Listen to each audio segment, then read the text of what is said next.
దావీదు మహారాజు సొంత తండ్రి చేతనే తిరస్కరించబడిన దేవుడు, సొంత తండ్రి చేతనే తిరస్కరించబడిన వ్యక్తి. ఆ దావీదు మహారాజును దేవుడు మరి సాముయేలుతో, వాడు గొర్రెల కాపరైనప్పటికీ, వాడు హైట్గా లేనప్పటికీ, వాడు సౌందర్యుడు కానప్పటికీ కూడా తీసుకొని రా, వాడే ఈ దేశాన్ని పరిపాలించేవాడు. నువ్వు అది చేసి ఇది చేసి, నేను ఓన్లీ ఇది చేస్తా, 2000 జాబ్లు, 1000 జాబ్స్ ఇదే చేస్తా అండ్ బట్ దేవుడు అంటున్నాడు, నీ ఆలోచన కంటే దేవుని ఆలోచన బహు గొప్పవి, ఉన్నతంగా ఉంటున్నాయి. నేను ఈ దేశానికి నేను ఇక్కడ చేసే పని కోసం కాదు.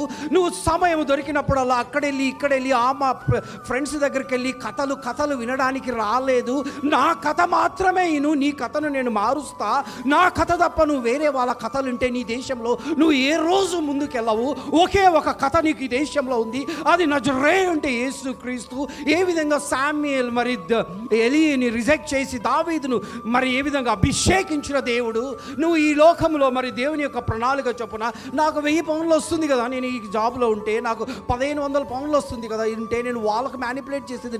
నీ యొక్క ఆలోచనలో many are the plans in a man's heart, but end of the day it is the God's purpose that prevails.